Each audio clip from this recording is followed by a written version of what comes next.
네, 이제 지금부터 본격적인 토론회를 진행하겠습니다. 첫 번째 세션인 과학 AI 부분 공약 발표 및 토론을 진행할 예정인데요. 우선 첫 번째 세션에 참석하시는 이 참석자분들은 무대로 올라와 주시기 부탁드리겠습니다. 네, 잠시 무대에 이 참석자분들이 올라오는 동안 설명을 좀 드리도록 하겠습니다. 네, 세션 1은요. 이 더불어민주당, 국민의힘, 개혁신당 순으로 공약 발표가 진행될 예정이고요. 이어서 패널 토론, 질의응답, 종합 토의가 진행될 예정입니다. 공약 발표를 맡으신 분들의 소개를 먼저 해도록 하겠습니다. 황정화 더불어민주당 국회의원이자 선대위 과학기술혁신위원장 나오셨습니다. 안녕하세요. 네, 조용민 개혁신당 공동선대위원장님 나오셨습니다. 네, 공약 발표가 진행되는 동안 최영두 국민의힘 국회의원님도 도착하시는 대로 진행을 하도록 하겠습니다. 네, 그러면 세션 1의 좌장을 맡은 이은정 회장님께 마이크를 넘기도록 하겠습니다. 네, 안녕하십니까. 세션 1 좌장을 맡은 이은정입니다. 오늘 바쁘신 가운데 나와주신 각 당 대표자님과 패널 여러분들께 다시 한번 감사드립니다. 저희가 공약을 5분에서 7분 정도 간단히 이제 말씀을 주시고 그 이후에 토론을 하기로 했거든요. 그래서 공약은 더불어민주당 그리고 개혁신당 그리고 국민의힘 순으로 발표를 하도록 하겠습니다. 먼저 더불어민주당 황정화 선거대책위원회 과학기술혁신본부장님 발표해 주시겠습니다. 네, 안녕하십니까. 저는 더불어민주당 중앙당 선대위 과학기술혁신위원회 위원장이자 AI 강국위원회 간사를 맡고 있는 황정화입니다. 오늘 이렇게 뜻깊은 자리를 마련해 주셔서 감사하고요. 자, 저희 민주당의 공약에 대해서는 앞에 혹시 파일 잘 보이시죠? 네네, 화면에 잘 보이는 것 같습니다. 과학기술은 경제의 엔진이자 미래로 가는 열쇠입니다. 대한민국은 과학기술로 성장해온 나라입니다. 우리는 한강의 기적과 IT 강국이라는 위대한 신화를 써왔지만 현재 이 신화는 과거의 전설로만 남을 위기에 처해 있습니다. 윤석열 정권 3년 동안 우리는 과학기술 생태계의 뼈아픈 퇴행을 목도해야만 했습니다. 첨단 과학기술을 통해서 미래의 청사진을 그리기에도 부족한 시간 동안에 폭력적인 R&D 예산 삭감과 그 여파에서 살아남기 위한 고통스러운 사투로 시간을 허비해야만 했습니다. 대통령을 비판한 카이스트 졸업생은 입이 틀어막혀서 사지가 들린 채로 쫓겨났습니다. 지난 3월 기준 전문 및 과학기술업 분야의 비자발적 실직자가 4만 명에 달합니다. 이는 전년 동월 대비 무려 21%나 증가한 수치고요. 윤석열 대통령의 심기 보좌만을 위한 국정 운영이 과학기술 생태계의 토양을 황폐화시켰습니다. 그렇게 이번 대선은 우리 과학기술인들에게 더욱 절실하고 매우 중요한 분기점이 될 것입니다. 과학기술로 성장해온 대한민국이 세계 기술 패권 전쟁 속에서 진짜 과학기술 강국으로 도약할 수 있는지 없을지를 결정하는 아주 중요한 마지막 골든타임이기 때문입니다. 잃어버린 3년의 결과로 우리는 저성장의 늪에 빠져 있습니다. 경제 성장률은 0%를 기록할 전망입니다. 조선, 반도체, IT 등 성장 동력이었던 국가 첨단 전략 산업도 위태로운 상황입니다. 잠재 성장률마저 6년 내 0%대로 추락할 것이라는 암울한 전망이 나오고 있습니다. 최악의 경제 위기를 과학기술의 힘으로 극복해야만 합니다. 더불어민주당과 이재명 후보는 이 위기를 기회로 바꾸겠습니다. AI는 인류가 전기를 발견한 이후 가장 위대한 과학기술의 도약입니다. 챗GPT, 제미나이 등은 이미 우리의 삶과 경제 패러다임을 송두리째 바꾸는 게임 체인저로 자리 잡고 있습니다. 한국은행은 AI를 통해서 경제 성장률을 12.6%까지 끌어올릴 수 있다고 분석했습니다. 저성장의 늪에 빠진 대한민국의 새로운 돌파구로서 역할을 기대할 수 있을 정도로 AI의 발전 가능성은 무궁무진합니다. 세계는 지금 AI 패권 경쟁에 돌입했습니다. 지난 3년을 압축적으로 따라잡아야 합니다. 과학기술 정책에 더 이상의 시행착오가 있어서는 안 됩니다. AI 혁신을 통해서 대한민국이 선도국가로 도약할 수 있도록 진짜 성과를 만들어내는 대통령, 그리고 강한 추진력과 통찰력을 겸비한 전략적인 리더인 이재명이 필요한 이유입니다. 오픈 AI가 한국 지사를 설립한다고 합니다. 반도체 기업들로부터 정부 지원과 인력, 서비스 애플리케이션 기업들까지 AI 풀스택 생태계를 갖추고 있는 AI 강국, 대한민국 도약의 가능성을 보았기 때문입니다. 이재명 후보는 AI 3대 강국 도약을 1호 공약으로 제시했습니다. 이를 실현하기 위해서 경쟁국들과는 비교해서 턱없이 부족한 그 예산부터 확보해야 됩니다. AI 투자 100조 원 시대를 열겠습니다. 정부가 투자의 마중물이 되어 AI 혁신을 견인하겠습니다. 불필요한 규제는 과감히 걷어내고 포지티브 규제에서 네거티브 규제로의 전환을 검토하겠습니다. AI 산업 생태계를 활성화하겠습니다. 특허법, 출입국 관리법 등 관련 법제를 정비하고 AI 특구도 확대해서 AI 산업 융합을 주도하겠습니다. 규제 개혁을 전담할 기구를 두어서 혁신의 부스트업을 할 수 있는 AI 초성장 환경부터 마련하겠습니다. AI 인프라 역시 국가적인 과제입니다. 최소 5만 개 이상의 GPU를 확보하고 AI 전용 NPU 개발 및 실증을 통해서 제2의 반도체 신화를 쓰겠습니다. AI 데이터 센터를 국가 SOC로 구축하고 민간이 활용할 수 있도록 공공 데이터를 적극 개방해서 AI 고속도로를 뚫겠습니다. 한국형 AI 생태계를 구축해 10억명에 달하는 K 디지털 인구와 글로벌 협력 체계를 만들겠습니다. 무엇보다 민주당이 생각하는 과학기술과 AI 발전의 중심은 사람입니다. 스템 교육을 강화하고 지역 거점 군입대에 AI 단과대를 신설하겠습니다. AI 부트캠프, AI 병역 특례 확대, 융복합 인재 양성 모두의 AI 정책으로 누구도 소외되지 않는 사람 중심의 인공지능 교육 혁신을 이루겠습니다.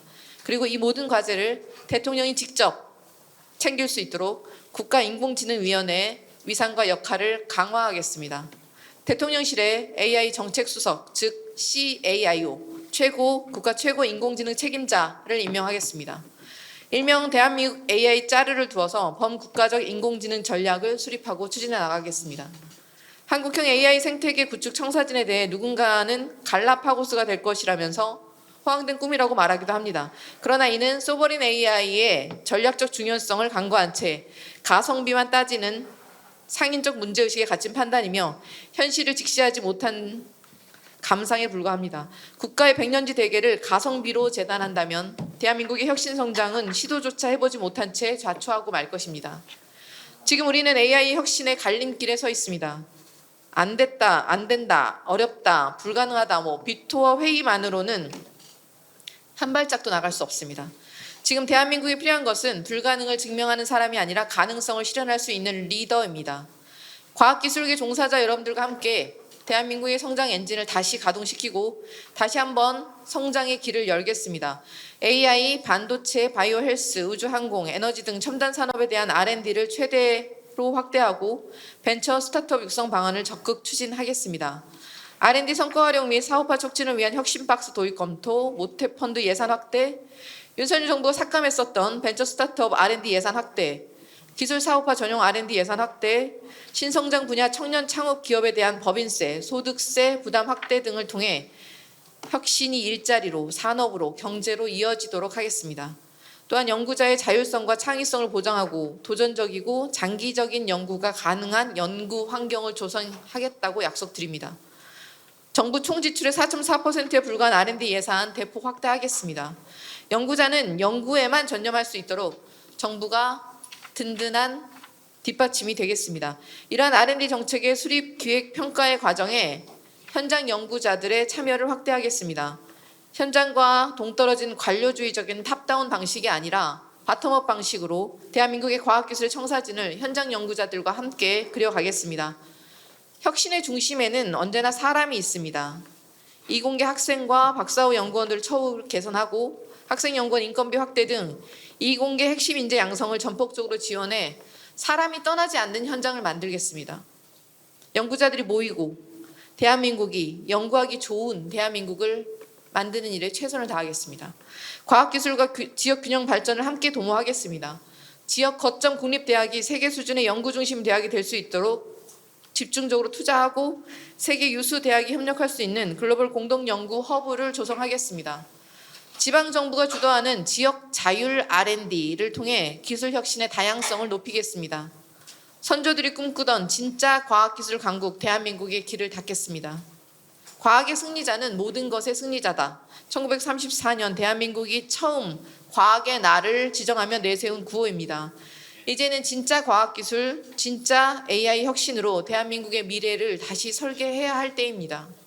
이재명 후보와 더불어민주당은 위기의 대한민국을 다시 일으켜 세우고 누구도 흔들 수 없는 과학기술 강국을 국민 여러분들과 함께 만들어 가겠습니다. 이상입니다. 네, 감사합니다. 잘 들었습니다. 그러지 않아도 오늘 이재명 진짜 대한민국 그 선거 공약집이 오늘 오전에 나왔다고 합니다. 그래서 총된 부분을 홈페이지에서 보시면 좀 더 자세한 내용을 보실 수 있을 것 같습니다. 그리고 발표하는 동안 최형두 국민의힘 국회의원이시자 선대위 부위원장 겸 G3 도약 AI 과학본부장님 오셨습니다. 박수로 맞이하겠습니다. 다행히 원래 저희가 생각한 순서를 지킬 수 있게 됐습니다. 그래서 두 번째는 최영도 의원께서 말씀해 주시겠습니다. 네, 감사합니다. 네, 안녕하십니까. 올해는 광복 80주년입니다. 대한민국 광복 80주년을 되돌이켜 보면은 과학기술, 혁신적인 과학 인재, 과학기술계 그 능력이 노력이 없었다면은 대한민국이 광복 80년 만에 이렇게 선진 7개국 반열에 올라올 수 있었겠느냐라고 반문하게 됩니다. 식민지 폐허, 전쟁의 잿더미, 보릿고개 다 딛고서 일어섰습니다. 이승만 대통령은 그 어려운 시기에도 우리 국민 문맹률을 떨어뜨리면서 해방 직후에 거의 인구의 절대다수가 문맹이 있던 것을 1950년대 중반에 되면은 문맹이 아주 기록적으로 떨어집니다. 그리고 그 당시부터 이미 원자력 인재를 유학을 보냈습니다. 박정희 대통령은 키스트, 카이스트를 세우고 과학기술 인재를 통해서 또 우수한 과학 인재를 육성하고 유치함으로써 대한민국의 초석을 쌓았습니다. 저 역시도 1962년에 태어나서 이공계 인재가 되고 싶었습니다. 이 시각의 정록색약 때문에 제가 이공계를 못 갔습니다. 저희 집안에는 최근에 세상을 떠난 전 대한화학회장이 있었는데 소년 시절부터 이공계를 꿈꿨고 그래서 꿈대로 서울에 있는 대학에 와서 이공계에서 석사학위까지 마치고 미국의 유수 대학에서 석박사, 포스닥을 했습니다. 그때 우리 대한민국 정부가 그렇게 공부했던 그 인재를 키스트에 돈을 주어서 당시로서는 최고의 거주 환경을 제공하면서 유치한 것을 보고 우리나라가 어려운 시기에도 과학기술 인재에게 이렇게 투자하고 과학기술이 이렇게 노력을 많이 했다는 것을 늘 체감할 수가 있었습니다. 그런데 우리나라의 국력은 높아지고 GDP는 높아졌는데 과학기술 인재에 대한 배려라든가 이런 것도 낮아지고 있습니다. 벌써 수많은 과학 인재들이 우리나라를 떠나고 있습니다. 이런 절망적 상황을 뒤바꾸지 않으면 대한민국의 미래도 없다고 생각합니다. 광복 80주년 우리는 기로에 서 있습니다. 앞으로 20년 후 광복 100주년이 될 때는 대한민국 100주년 때는 우리가 어떤 나라를 만들 것이냐 그건 우리 과학기술에 달려있다고 생각합니다. 그래서 저희들은 목표를 AI 3대 강국으로 잡았습니다. 충분히 가능합니다. 첫 번째는 반도체가 있고 또 우수한 인재들이 있기 때문입니다. 자, 우리 김문수 후보는 그냥 말로서 모든 것을 다 하는 부분이 아닙니다. 우리 김문수 후보의 많은 이력 중에 사람들이 잠깐 잊고 있는 것이 경기도지사 때 그 8년간의 실적입니다. 당시 리만 국제금융위기 사태 속에서도 경기도의 경제성장률은 대한민국 최고 수준이었습니다. GRDP의 그래프가 뛰어올랐습니다. 그런 속에서 이루었던 가장 큰 치적이 바로 오늘날 HBM으로까지 이어지고 대한민국을 AI 반도체 국가의 초석으로 도왔던 삼성 평택 반도체 컴파운드를 만든 것이 김문수 후보였습니다. 그리고 오늘 우리 젊은이들에게 새로운 창업과 꿈을 일으켜 세우는 판교 테크노펠 역시도 판교 신도시 역시도 김문수 후보가 경기지사 때 만든 것이었습니다. 김문수 후보는 과학기술이 말이 아니라 실제로 과학기술이 꼽힐 수 있는 인프라와 기반을 통해서 우리나라 과학기술 성장의 기초를 쌓아왔습니다. 그동안 우리 지난 정부에서 과학기술 분야에서 큰 패착도 있었습니다. 연구개발 예산도 잠깐 줄기도 했습니다. 그 점에서 다시 배우겠습니다. 저희는 대통령실이 뭘 다 할 수 있다 생각하지 않습니다. 그런 톱다운 방식이 과학기술 정책의 현실을 모르고 급변하는 과학기술 생태계의 발전을 모르고 세계적 변화를 모르고 그냥 총량으로만 관리하다가 실패한 그런 경험이 있기 때문입니다. 과학기술 짜르 매우 위험합니다. 저희는 과학기술계의 모든 역량을 모아서 그 지혜를 모아서 지금 부처별로 나누어져 있는 그런 AI, 과학기술, 혁신, 정보통신의 모든 역량들을 모을 수 있는 융합적인 통합적인 리더십을 정부 내에서 개편하려고 합니다.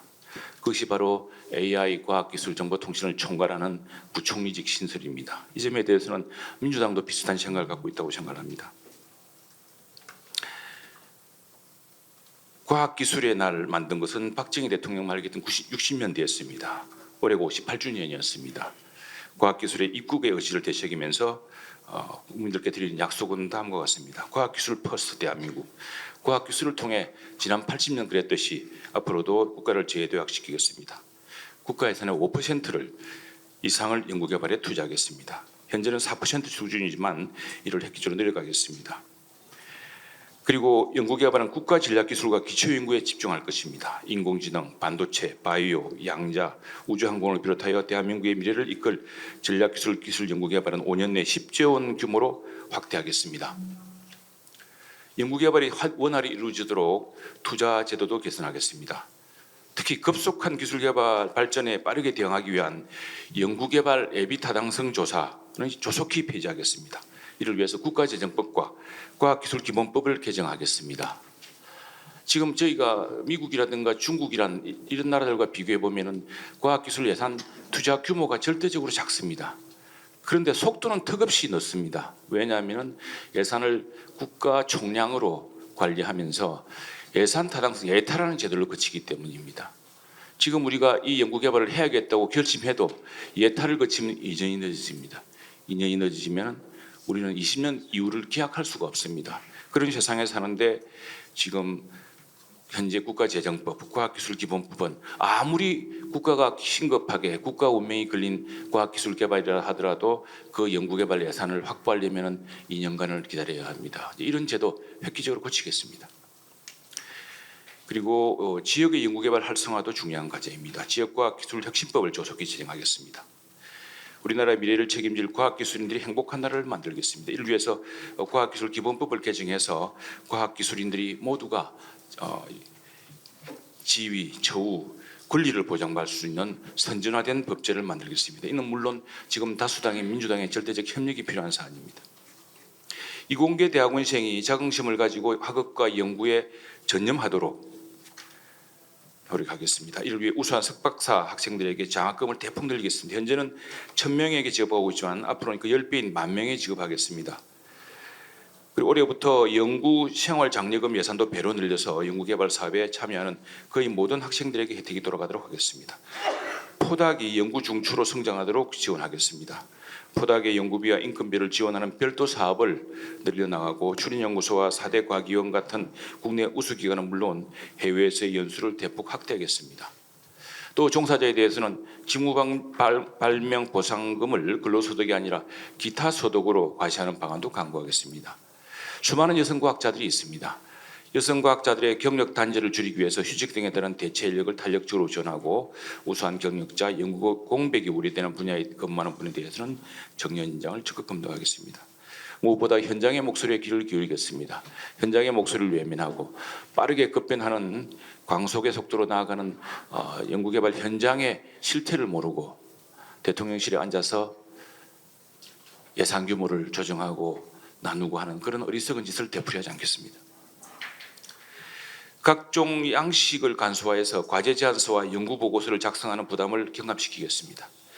기초 연구에 대해서는 연차별 보고서와 중간 평가를 없애겠습니다. 그리고 우리 과학기술부총리 신설은 연구개발 과제가 다양한 응용을 위해 여러 부처에 흩어졌지만 결국 핵심 기술은 하나입니다. 이것을 부처가 다 나누어서 자기 영역 표시해가면서 하는 것은 국가적 낭비라고 생각합니다. 그래서 이 문제를 통합할 수 있는 부총리를 신설해서 총괄기획과 효과적인 자원 배분을 통해서 예산과 조직의 중복과 누락을 방지하겠습니다. 그리고 우리나라 이 연구 인력들이 연구개발 직군 연봉 표준을 미 국립연구재단 NSF 수준을 최소한 80% 이상 따라잡도록 그렇게 조정하겠습니다. 주거와 복지 혜택 또한 획기적으로 늘려나가겠습니다. 또 무엇보다도 과학기술의 처우 개선을 강화해야 되는데 정부 출연 연구기관 연구원의 정년을 IMF 이전 수준인 65세로 회복하겠습니다. 그동안 또 연구개발의 연구의 안정성을 제용수로 지목되어 온 PBS 제도를 폐지하는 수준 정도의 획기적 개선을 하겠습니다. 예, 계속 노력하겠습니다. 더욱 듣겠습니다. 감사합니다. 네, 지역 선거 유세 현장에서 활발하게 뛰어다니실 상황인데도 여기 와주셔서 너무 감사합니다. 급하게 오시느라 고생하셨는데 또 좋은 공약 발표 들었습니다. 예비 타당 승제도 폐지 또 과학기술인 처우 개선과 같은 부분에 국민의힘이 많은 관심을 갖고 있다는 걸 알 수 있었습니다. 그리고 세 번째는 개혁신당 조용민 공동선대위원장님 모시겠습니다.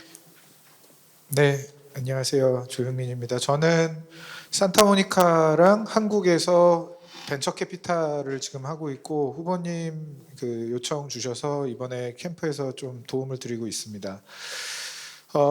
제가 구글에서 재직했을 때 있었던 사례로 좀 말씀을 드리고 싶은데요. 리더의 생각 그리고 조직의 어떤 생각들을 잘 교류하기 위한 세션이 있습니다. 구글 내부에는 TGIF라고 해서 금요일마다 파운더, 창업가가 실제로 자기가 드라이브하고 싶은 전략들을 구성원들이랑 같이 공유를 하고 그거에 대한 어떤 의견들을 듣는 세션이 있습니다. 이 얘기를 가지고 너무 잘 작동되는 어떤 체계였기 때문에 그 얘기를 국내 그룹사 몇 분들한테 말씀을 드렸을 때 어떤 식으로 그게 좀 왜곡이 되냐면 주일마다 거의 회장님 훈화 말씀 같은 게 생깁니다. 이해되시죠? 사실은 악마는 디테일에 있다라는 표현 한번 오늘 강조드리고 싶습니다. 지금 처우 개선이라든지 아니면은 AI 3대 강국이 된다라든지 이런 선언적인 부분은 너무너무 저희도 동의를 합니다. 가야 될 방향에 대해서는요. 근데 저희가 그 방법론에 있어서 어떤 비토라든지 다른 방식에 대해서 좀 고민을 하셔야 된다라든지 이런 말씀을 드리는 이유는 저희는 그 선언에서 넘어서서 그런 것들이 관철이 됐을 때 실제 아웃컴, 결과가 어떻게 나올지에 대해서 이 필드에 있는 전문가분들, 실제 아주 유명한 스타트업 CEO분들과 아주 유명한 벤처 캐피탈의 대표님들께 거의 매일 피드백을 듣습니다. 그런 부분에 있어서 가장 중요한 부분은 이겁니다. 중국이 여러분 정부 주도만으로 지금 중국이 AI를 뒤쫓고 있다라고 생각을 하시면은 그게 조금 오산일 수가 있습니다. 디테일은 사실은 굉장히 다른 부분에 있어서 여러 가지 요소들을 다 작동시키고 있습니다. 먼저 저희는 그래서 인재, 사람, 그리고 인프라, 그리고 투자 및 제도 관련된 이 세 가지 요소가 한꺼번에 작동이 되어야 우리나라가 지금의 AI 6위권 국가가 아닌 그 선진 대열에 속할 수 있다라고 생각을 합니다. 인재 관련해서는 여기 국민 여러분들과 기자 여러분들께서 꼭 고해상도로 이해를 하고 계셔 주셔야 되는데요. 실제 중국이나 미국이나 싱가포르에서 가장 주력하고 있는 부분은 피투자처를 본인의 국가 안에 많이 만드는 것을 가장 최우선 과제로 여깁니다. 그리고 나서 거기에 투자에 융단 폭격을 가하는 형태거든요. 지금 우리나라에 실제 스타트업 투자 이런 말씀들을 많이 하시는데요. 지금 많은 금액이 팁스라든지 이런 것들을 운영이 되고 있는데 그렇게 투자받은 스타트업들이 글로벌 경쟁력이 있다라고 생각이 되시는지 그 부분을 체크를 명확히 해야 됩니다. 지금 좀비 스타트업이 가장 많은 국가 중에 하나일 수 있습니다. 그렇게 되면은 여러분들께 제가 하나 제안을 드리고 싶습니다. 상당히 구미가 당기실 수가 있는데 뭐냐면 투자를 많이 하겠다만 있는 공약의 리더가 된다라면 우리나라의 대통령이 그런 분이 되신다면 여러분들께 굉장히 흥미로운 제안입니다. AI라든지 .AI라든지 AI가 들어가는 회사 하나 금방 차리셔가지고 그 투자 금액 잘 그냥 먹고 그냥 끝내시면 됩니다. 이 정도로 위험한 겁니다. 퓨리오사 대표는 지금 왜 미국에 가 있을까요? 우리나라에 AI 투자 펀드가 생긴다면 투자할 팀들이 지금 별로 없습니다. 좋은 팀들이 몇 가지가 있긴 있는데요. 아주 좋은 팀들이 많이 있긴 있지만 그 투자 금액을 다 그대로 팀들에게 투자가 된다면 사실은 미국하고 중국에서 인정하는 체력을 키우기에는 좀 어렵습니다. 퓨리오사 대표는 왜 미국에 갔고 토스는 왜 실리콘밸리 AI 랩을 만들었을까요? 국내 회사인데요. 그리고 구글과 오픈 AI는 왜 데이터 센터를 싱가포르에 짓고 우리나라에는 지사만 열겠다라고 얘기를 하는 걸까요? 자, R&D 예산 GDP 비중이 이스라엘 다음으로 우리나라가 2위입니다. 그럼에도 불구하고 왜 이런 인재 유치가 어려워졌을까요? 피투자처가 없이 실제로 그런 인재를 유치하는 것 없이 일상을 바꾸는 과학기술 관련되신 분들의 일상을 바꾸는 디테일한 공약 없이는 사실은 인터넷 버블 시대가 우리나라 안에서만 발생이 될 수도 있는 위험인 겁니다. 그래서 인재에 집중해야 된다라는 거를 말씀을 드리고 싶고 AI 랩 국가 관련해서는 그렇습니다. 여러분 광주에 있는 AI 데이터 센터, 국가 AI 데이터 센터에 지금 GPU가 몇 장 있는지 혹시 아시나요? 이런 고해상도 현실 파악이 되게 중요한데요. 지금 거기에 2,000장에서 3,000장까지 있습니다. 3,000장이라고 그냥 치면은요. 3,000장 중에서 우리 AI 데이터 센터 GPU를 몇 장 지금 쓰고 있는지 혹시 아시나요? 절반밖에 못 쓰고 있습니다. 근데 여기다가 10,000장, 20,000장을 꽂아서 뭐 어디에다가 쓰겠다라는 건지에 대한 고해상도 이해가 중요합니다. 우리가 GPU를 가장 빠르게 가장 많이 우리나라에 유치할 수 있는 방법은요. 데이터 특구, 구글과 메타 그리고 아마존이 캐펙스라고 있습니다. GPU를 내년도 내후년도에 얼만큼 구매를 하겠다라는 게 있고 이게 전부 다 싱가포르로 가고 있습니다. 그래서 이런 것들을 정말 우리나라에 잘 유치하여 데이터 특구를 통해서 우리나라의 스타트업 생태계를 확보를 하고 그런 식으로 AI의 랩 국가로서 임상 국가로 우리나라가 유명하잖아요. 그런 형태로 AIX 케이스를 만들어주는 국가로서 성장을 하는 것이 굉장히 중요하다고 생각을 합니다. 그래서 과학 엑셀러레이팅 국가랑 좀 이어지는 내용인데 우리나라에서 기준 국가 제도라는 것들을 도입을 해서요. 실제 좀비 스타트업들이 아닌 우리나라에서 비즈니스 모델을 만들어갈 수 있는 그런 형태로 성장을 시켜야 된다고 생각을 합니다. 예를 들어서 AI 및 데이터 쪽은 미국이랑 싱가포르의 제도를 그대로 플립해 오는 겁니다. 바이오 쪽은 일본의 제도를 플립해 오고요.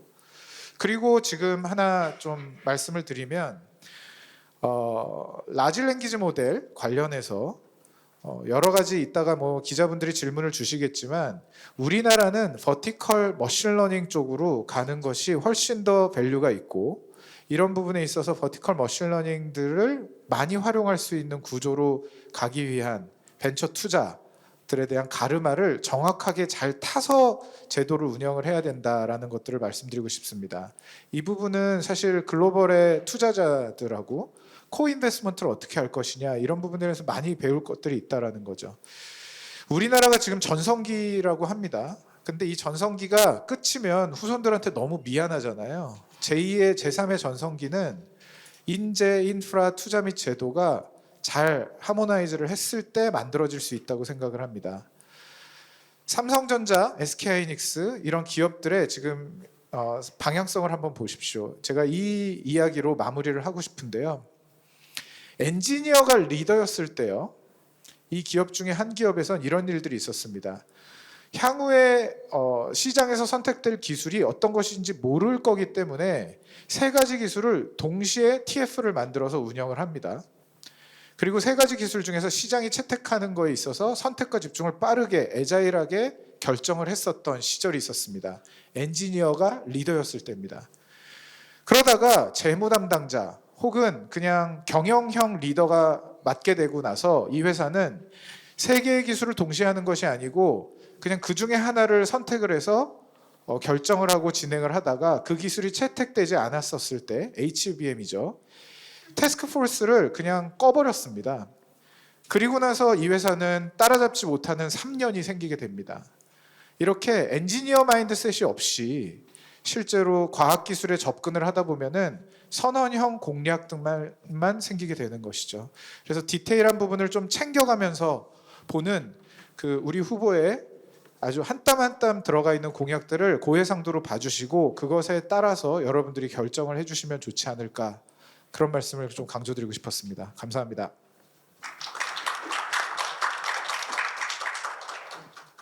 네, 잘 들었습니다. 개혁신당은 젊은 대표와 함께 좀 글로벌 환경에서 우리나라가 투자해야 할 부분, 강조해야 될 부분에 대해서 디테일하게 고해상도로 잘 이해할 수 있도록 얘기해 주신 것 같습니다. 저희가 공약을 평소에 기사를 통해서 많이 보고 있지만 또 세 분께 이렇게 직접 들어보니까 각 당에서 과학기술에 대한 고민을 굉장히 많이 하고 있다, 이런 생각이 듭니다. 오늘 전문가 패널께서 질문하신 내용에 대해서도 좋은 답변을 기대하겠습니다. 그럼 오늘 패널 분들 소개시켜 드리겠습니다. 박재민 과실련 정책기획위원장님 나오셨습니다. 류정혜 과실련 AI 미래포럼 공동의장 나오셨습니다. 그리고 저희 한국과학기자협회 이사인 조승한 연합뉴스 기자 함께 하겠습니다. 마지막으로 고재원 매일경제신문 기자 소개하겠습니다. 네, 그럼 지금부터 세션 1 과학기술 부문 토론을 시작하겠습니다. 저희가 미리 질문지를 드리긴 했었지만요. 혹시 또 오늘 공약을 보고 궁금하신 부분이 있으면 질문에 추가해서 말씀해 주셔도 괜찮을 것 같습니다. 첫 번째 질문은 박재민 위원장께서 연구개발 예산에 대한 질문을 하시겠습니다. 네, 시간이 없을 것 같아서 바로 질문 드리겠습니다. 정부 R&D 투자의 확대가 필요하다는 점에서 대체로 공감하시는 듯합니다. 하지만 AI 분야 공약과 함께 보면 전체 R&D 총액이 증가하더라도 오히려 투자가 축소되는 분야가 생길 수 있다는 생각도 듭니다. 이런 면에서 정부와 민간의 역할이 잘 정립되되 민간 투자가 늘어나도록 해야 하겠습니다. 하지만 미래 AI 분야조차 지금 바이오 분야처럼 규제가 걸림돌이 될지 모르겠다는 생각도 듭니다. 각 선대위에서는 정부 R&D 투자와 관련해 어떤 투자 방향과 전략을 갖고 계신지 말씀해 주십시오. 이상입니다. 네네, 답변 순서도 발표하신 순서 마찬가지로 황정아 의원님, 최영도 의원님, 조영민 위원장님 부탁드리겠습니다. 네, R&D 잘하려면 무엇이 필요할까요? 네, 많은 것들이 필요하지만 제일 중요한 거 예산 아닙니까? 예산, 안정적인 예산. 과학자들이 연구를 하려면 일단 예산이 있어야 됩니다. 그리고 예측 가능하게, 예측 가능성이 매우 중요하다고 생각합니다. 지속 가능성과 예측 가능성. 윤석열 정권의 R&D 예산 폭거에 저는 이 자리에 섰습니다. R&D 예산을 확대해야 한다는 공감대는 아마 모든 분들이 동의하신다고 생각합니다. 다만 저는 정책도 정치도 신의의 문제라고 생각합니다. 윤석열 정부 국민의힘 국정과제 R&D 예산 원래 5% 수준으로 투입하겠다는 게 윤석열 정부의 국정과제였습니다. 지켰습니까? 그 말 한마디 5.2조 원을 삭감했습니다. 올해에는 역대 최대폭으로 늘렸다면서 자화자찬했지만 물가 상승률을 감안한다면 실질 R&D 예산은 2023년도보다 약 1조 원가량 줄어들었습니다. IMF 때도 이렇게 하지는 않았습니다. 국민의힘은 R&D 예산 5% 이상을 투입하겠다고 공약하더니 정작 민주당이 요청했었던 R&D 예산 증액 이번 1차 추경에도 제대로 이루어지지 않았습니다. 결국 말뿐인 공약보다 R&D 예산을 안정적으로 투입하겠다는 실행력과 의지가 제일 중요하다고 보입니다. 과학기술은 자원이 없는 우리나라의 전략 자산입니다. 김대중, 노무현, 문재인 대통령으로 이어지는 민주정부는 IMF 경제 위기와 코로나19라는 세계적 전염병의 국난 속에서도 R&D 예산을 늘렸습니다. 우주로 진출할 계획도 세웠었습니다. 실탄도 없이 기술 패권 전쟁에 대비할 수 있겠습니까? 제4기 민주정부도 R&D 예산을 대폭 확대해 나가겠습니다. 연구개발은 결국 사람이 하는 것입니다. 김대중 대통령께서도 인류 국가로 발돋움하기 위해서는 과학기술자가 존경받는 사회가 되어야 한다라고 말씀하셨습니다. 판을 바꾸는 게임 체인저 연구가 가능하도록 연구자가 연구를 잘할 수 있는 연구 환경을 만드는 일에 민주당은 최선을 다하겠습니다. 연구자의 자율성을 기반으로 도전적, 창의적, 장기적 연구 수행이 가능한 환경을 만들겠습니다. R&D 정책 수립 과정에서 현장 연구자들의 목소리가 실제로 반영되도록 하겠습니다. 집을 지을 때는 주춧돌을 먼저 튼튼하게 올려 쌓아야 되는 겁니다. 과학기술 강국 대한민국의 주춧돌은 기초 원천 연구입니다. 기초 원천 분야의 R&D의 안정적 투자를 통해서 대한민국 과학기술의 든든한 기반을 만들어 나가겠습니다. 대한민국 진짜 성장의 길도 다시 닦아야 합니다. 단순한 기술 보유를 넘어서 기술 개발과 제조 역량, 산업화, 서비스 공급까지 연결되는 기술 주권을 확보해야 합니다. A부터 F까지 AI, 바이오 헬스케어, 콘텐츠 문화, 방위, 우주 항공, 에너지, 제조 그 모든 첨단 산업에 대한 투자를 적극 추진하겠습니다. 토목공사만으로 이루어졌던 그 질 나쁜 가짜 성장의 시대는 끝났습니다. 이제는 진짜 과학기술로 진짜 성장에 나서야 할 시기입니다. 초격차 첨단 기술이 그 시대를 이끌 것입니다. 그리고 그 중심에 과학기술계가 있도록 하겠습니다. 현장의 목소리가 과학기술 정책에 반영되도록 민주당은 최선을 다하겠습니다. 네, 이상입니다. 네, R&D 예산의 예측 가능성과 현장의 목소리에 대해서 말씀해 주셨습니다. 근데 박재민 위원장님 질문의 요지가 R&D 예산을 확대하는 것은 맞는데 그렇다면 다른 부분 예산은 어떻게 되는지 그 균형을 여쭤보신 거 아니었나요? 네네. 혹시 이제 다음 답변하시는 대표자님께서는 그 부분도 좀 염두에 두고 얘기를 해주시면 감사하겠습니다. 그리고 황 의원도 혹시 덧붙일 수 있으면 마지막에 한번 부탁드리겠습니다. 최영도 의원님 부탁드립니다. 예, 아마 우리나라에 이 엄청난 화수분 같은 재원이 있다면은 R&D 예산을 10% 만들고 왜 100조를 한 해에 못 넣겠습니까? 그러나 지난 문재인 정부 때 국가 부채가 2배가 늘었습니다. 항상 지금 우리가 큰 문제가 민주당 정부 시절에 국가 부채가 늡니다. 그러면은 이 보수당 정부는 국가 부채를 줄입니다. 인기가 없죠. 왜 줄입니까? 미국 같은 큰 나라도 국가 부채가 늘으면 신용 등급이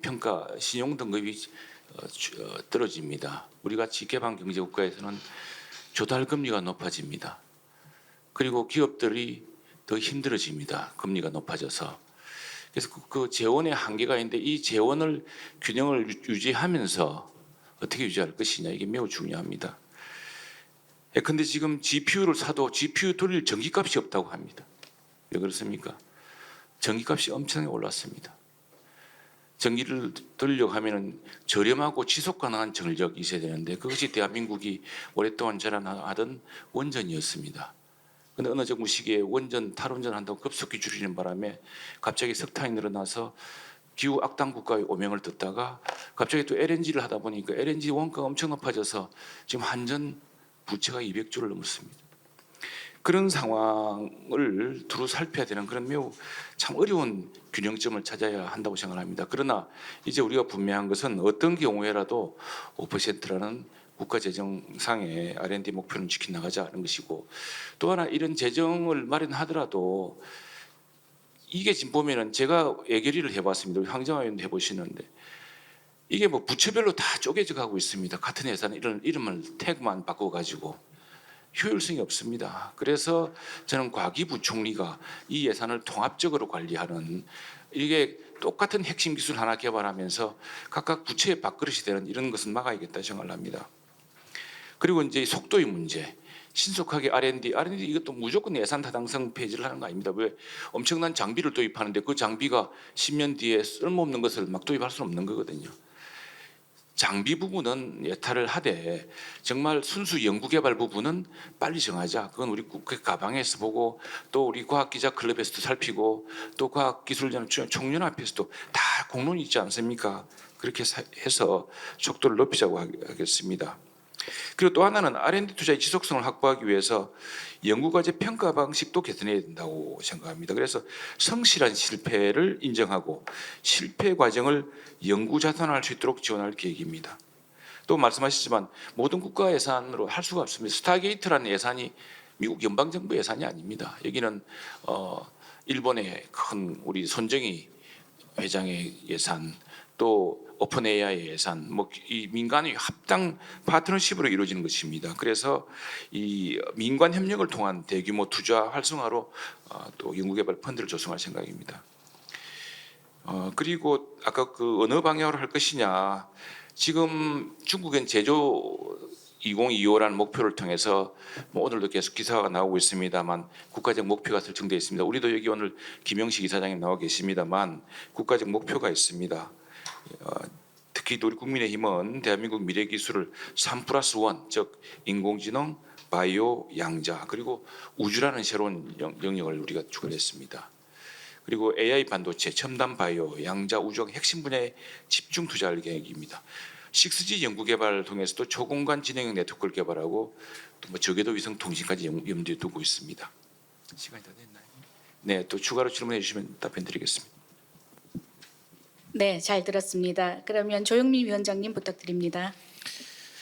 그 필드에 계신 분들의 얘기가 그 리더까지 들어가야 되는 게 되게 중요한 것 같습니다. 지금 계속 느끼고 있거든요. 두 당에서 얘기해 주신 모든 좋은 얘기로 제가 3분을 채울 수 있지만 그걸 어떻게 하겠냐에 대해서 궁금하신 부분인 것 같아요. 일단 첫 번째, 어느 쪽으로 지금 박재민 교수님께서 질문 주신 것 중에서 어느 쪽으로 투자가 이루어져야 되냐, 그냥 하나만 말씀드리겠습니다. 앞으로 그 한국형 라지 랭귀지 모델, 파운데이션, 그리고 소버린 AI 이런 말씀을 하시는 분들 관련해서요, 제가 말씀을 드리겠습니다. 테크 기업의 CEO 분들, 그리고 개발자, 아주 유명하신 우리나라의 개발자, 샌프란시스코에 계신 우리나라 한국 국적의 개발자, 투자자분들, 이분들이 가장 두려워하는 게 이런 방향성입니다. 하나만 말씀드리겠습니다. 여러분, 한국어를 제일 잘하는 라지 랭귀지 모델이 제미나이, 챗 GPT입니다. 여기서 GPT-4보다 한국어 잘하시는 분 계신가요? 우리나라가 지금부터 열심히 만들어서 도달해야 될 북극성이 그 정도 수준인 겁니다. 그게 아니고 지금 최영도 의원님께서 말씀 주신 대로 우리는 제조, 머신러닝이라든지, 이건 라지 랭귀지 모델의 개념이 아닙니다. 그보다 훨씬 더 큰 개념인데, 제조 관련된 AI라든지 산업형 AI 응용 프로그램을 우리나라가 워낙 잘합니다. 그 부분에 집중돼야 됩니다. 그래서 젠슨왕도 이시를 짓고 했듯이 소버린 AI는 마케팅 텀입니다. 엔비디아가 GPU 많이 팔려고 한 거거든요. 그걸 그대로 얘기하거나 파운데이션 코리아 라지 랭귀지 모델을 만들어야 된다라고 얘기를 하시면은 저한테 진짜 신고해 주십시오. 우리나라에서 우리나라 AI 발전을 굉장히 저해하는 부분이거든요. 하나만 말씀드리면, 미국에서 왜 요새 미국에서 가장 유명한 한국인이 누구냐면 세종대왕입니다. 최근에 가장 유명합니다, 그분이. 그래서 모든 미국인 개발자들이 저한테 물어봤어요. 한글을 누가 만들었냐. 600년 전에 돌아가신 킹 세종 더 그레이시라고 제가 얘기해 준 이유는 전 세계 언어 중에서 한국어가 가장 쉬웠다라는 겁니다. 영어는 6인과 7입니다. 한글이 너무 쉬워서 AI가, 우리나라 국민들이 한글이 쉽다라고 수십 년 동안 얘기를 해도 안 믿어주던 그 사람들이 이번에 AI가 종결해버렸습니다. 한글이 제일 쉽다. 지금 이거는 우리에게 기회이자 위기입니다. 이 라지 랭귀지 모델을 우리가 실제로 지금부터 개발하는 의미가 별로 없다라는 의미이기도 하고요. 또 하나는 우리나라가 잘했었던 것이 프리첼 싸이월드, 아이러브 스쿨 등 굉장히 독특한 개념의 응용 프로그램을 우리나라가 페이스북보다 먼저 만들었습니다. 그러면은 이런 것들을 만들었을 때, 지금은, 그때는 우리나라끼리의 어떤 잔치였지만 우리나라 안에서의, 지금 랭귀지 디펜서빌리티, 수비가 안 되는 거를 역으로 얘기하면 우리가 그 아이디어를 내면 지금 글로벌로 빠르게 나갈 수 있습니다. 그래서 많은 업계에 실제로 이재명 캠프에 계신 교수님도 저한테 얘기를 해주셨습니다. 지난주에 석식 먹으면서 이게 지금 응용 프로그램을 빠르게 나가야 된다라고 얘기를 하고 계시거든요. 그래서 이런 백조 투자라든지 이런 부분들이 실제로 민, 관, 글로벌이 화학적 결합을 통해서 그걸 만들어야지 이게 세금 가지고만 그렇게 때려버리면 안 된다. 그래서 그런 부분들을 하나 좀 강조를 드리고 싶고요. 국가 AI 위원회를 여러분 지금 사이트 찾아서 한번 보십시오. 리스트를 보십시오. 거기에 왜 그 분들 매우 존경하나 거기 왜 앤드류 교수님이 안 계신가요? 그 사람은 미국 국적이니까 우리나라에 도움이 안 될까 봐요. 그 정도 수준으로 하시면 예전에 우리가 손정희께서 브로드밴드라는 얘기를 해서 그때 우리의 국가 리더가 멋진 결정을 했습니다. 초고속 인터넷망을 했죠. 그 대통령은 정말 뛰어난 대통령인 겁니다. 그리고 손정희가 한국 망해라 브로드밴드 그러지 않았습니다. 두 번째 기회를 줬습니다. 손정희가 한국에 와서 AI 얘기했습니다. 그때 안 들었습니다. 그때 들었으면 우리 3위권 4위권 갈 수 있었습니다.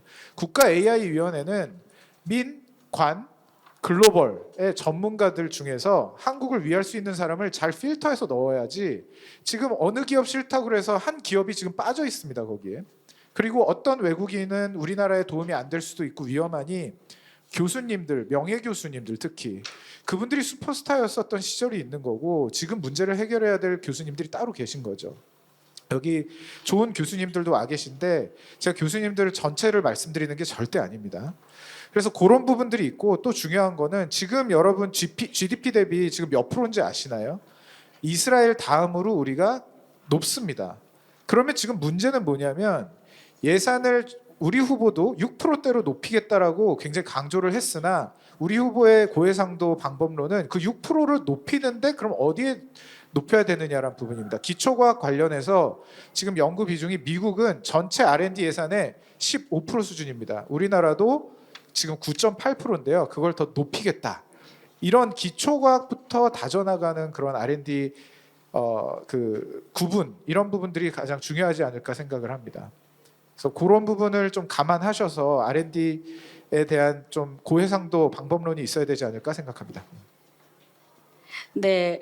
현재의 예산을 높이는 것도 중요하지만 어떤 부분에 어떻게 사용하는데도 중요하다면서 이제 기초 예산에 대한 투자를 더 강조해 주셨습니다. 네, 그러면 두 번째 질문으로 넘어가겠습니다. 그러니까 연합뉴스 조성한 기자가 준비했는데요. 저희가 이 패널들이 본인의 생각으로만 질문을 준비한 게 아니라 각 단체들이 얘기하는 걸 많이 모아서 했거든요. 여기서는 특별히 과학기술정보통신부 출입 기자들과 또 같이 논의를 해서 질문을 만들었습니다. 부탁드립니다. 네, 안녕하세요. 연합뉴스 조상한 기자입니다. 이제 질문을 드리고 싶은 거는 대선 때마다 지금 과학기술부총리라든가 뭐 과학기술 거버넌스를 놓고 여러 공약들이 나오고 있고 실제로 이번에도 이제 새 후보님께서 과학기술 거버넌스와 관련한 공약들을 내셨습니다. 근데 그건 사실 지금까지 실효적으로 잘 이루어진 체계가 없다는 방증이기도 한 것 같아요. 지금까지 거버넌스가 문제가 있었기 때문에 개편에 대한 말씀을 하시는 걸 텐데 그 세 분의 공약을 보면 예를 들어 부총리제 같은 경우는 이전에도 있었지만 실효성을 잘 확보하지 못했었고요. 실질적인 권력이 없었기 때문에 그리고 그 뭐 과학기술정보통신부와 교육부를 합치는 것도 교과부 당시에 어떤 폐단들이 있었는지는 여기 계신 여러분들이 더 잘 아실 거라 생각합니다. 그리고 이제 민간 전문가 참여 확대 같은 공약도 있는데 이것도 윤석열 정부 때도 공약이 있었지만 제대로 이루어졌는지는 좀 의문이 있습니다. 그리고 뭐 마지막으로 부처 간 칸막이를 뭐 당연히 풀어야 된다고 다 생각하시겠지만 이제 3년 동안 전혀 이게 풀어지지가 않았거든요. 그래서 이 실제로 거버넌스가 얼마나 잘 동작할 수 있도록 하는 실효적인 보관을 좀 가지고 계신지 세 분께 질문 여쭙고 싶습니다. 네, 저 거버넌스에 대한 좀 더 구체적인 내용을 알고 싶다는 질문 같습니다. 황정아 의원님 부탁드립니다. 네, 거버넌스 문제는 굉장히 복잡하고 다양한 부처의 이해관계가 얽혀 있는 문제입니다. 그리고 부처의 위상도 중요하지만 그보다 더 중요한 것은 항상 현장에 있다고 생각합니다. 현장 연구자들의 목소리가 저는 중요하다고 생각하는데요. 최근 경악할 만한 뉴스를 접했는데 혹시 보신 분이 있으실지 모르겠습니다. 정부가 1천억 규모 그리고 5천억 규모의 사업 기획을 날림으로 하고 있다라는 카이스트 산업공학과 교수님의 SNS 메시지입니다. 연구 현장에서 이런 제보가 터져나오고 있는 거죠. 갑작스럽게 23시간 안에 5분 안에 뭘 기획해서 내라 이런 사실관계 여부를 떠나서 정부가 탑다운 방식으로만 주도하는 연구 개발에 대한 뿌리 깊은 불신이 자리 잡혀 있다는 뜻입니다. 그리고 더 이상 연구자들의 의견이 반영되지 않는 정책으로는 지속 가능한 연구 개발이나 과학기술 발전이 이루어지지 못한다는 연구 현장의 불만이 표출되고 뿜어져 나오고 있다고 생각합니다. R&D 정책의 수립 그리고 기획, 평가에 현장 연구자들의 전문성이 반영이 되어야 진짜 과학기술 강국의 거버넌스라고 할 수 있다고 생각합니다. 기초과학 연구의 산실이라고 하는 독일 막스 플랑크 연구소는 과학자들이 중심이 되어서 독립적인 그리고 자율적인 연구 환경을 제공하고 있습니다. 그리고 그렇게 만들어진 연구 역량을 바탕으로 과학기술 강국으로 도약을 했습니다. 만약 막스 플랑크 같은 연구소가 그렇게 현장 연구자 중심의 거버넌스가 마련되어 있었으면 우리나라에서 대통령의 말 한마디에 R&D 예산이 삭감되는 그런 비정상적인 일이 발생했겠습니까? 해외에 좋은 사례들이 많이 있습니다. 그리고 현장 연구자들의 의견들을 정책에 반영하는 그 통로가 있어야 된다고 생각합니다. 방안이 제대로 그 거버넌스도 마찬가지고요. 과학기술 부총리 제도 좋고 과학기술 정보통신 인공지능부 이런 식의 얘기도 나오고 있는데 연구자들이 걱정 없이 과학기술의 꿈을 꿀 수 있는 거버넌스를 만드는 일은 사회적인 합의가 좀 필요합니다. 그래서 과제 기획을 포함한 R&D 전 과정을 산업계와 연구자 중심의 개방형 R&D 체계로 대전환하는 것이 저는 그 첫 걸음이라고 생각하고요. 순차적으로 차분하게 진행하도록 하겠습니다. 네, 이상입니다. 네, 현재 정부에는 과학수석이 있지만 이제 이재명 후보 공약에는 혁신수석을 얘기를 하시고 있습니다. 그것이 아마 산업계와 연계하는 부분을 강조한 것 같습니다. 다음은 최영도 의원님 부탁드립니다. 예, 우리 기자님이 아까 이 적대 정부에 그런 사례가 있었느냐, 실효적인 체계가 있었느냐 이야기하는데 차자면 이게 이제 김영삼 대통령이 처음에 공약을 했습니다. 해서 당시에 기업인들 만나서 이야기를 했죠. 과학기술이 중요하다. 이래서 이 부총리 거로 승격하겠다 이렇게 이야기를 했고 그걸 이제 실현한 사람은 노무현 대통령 때였습니다. 그래서 2004년 10월 18일 날 오명 부총리 이 전두환 때 차관하시고 노태우 때 장관하신 분을 노무현 정부가 부총리로 씁니다. 그 당시에 오명 부총리 이야기를 들어본 적이 있는데 전화가 왔대요. 내 모든 인사권과 예산 정권을 주겠다 부총리에게. 실제로 진행되면서 좀 어려움이 있었다고 합니다. 그러나 그래서 이 취임 초부터 생각이 갔던 부총리가 된 만큼 과학기술 열심히 해달라. 아마 과학기술 입국을 꿈꾼 여러 대통령이 있었는데 그중에 한 분이 또 노무현 대통령이라 저는 생각을 합니다. 한미 FTA라는 큰 업적도 쌓았고 또 한미 동맹도 강화를 했습니다. 그래서 이 과학기 부총리가 이제 정책을 총괄 기획했습니다. 그리고 국가연구개발 예산을 조정 배분을 했습니다. 이게 굉장히 중요한 역할이었고요. 그 시대를 아마 과기부 전성시대라고 지금 부르고 있는 것 같습니다. 당시 과기부 부총리는 매월 과학기술 관계장관 회의를 열고 부처 간 정책을 조율하고 협의했습니다.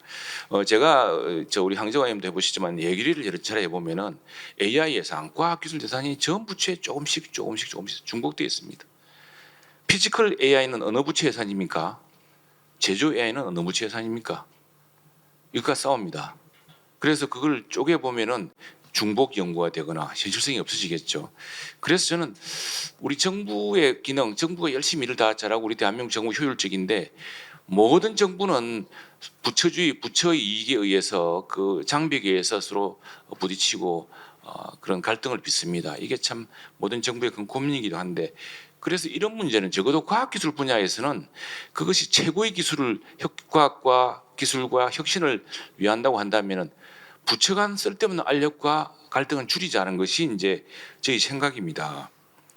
어떻게 보자면 지금 과학기술의 비상사태 시기 아닙니까?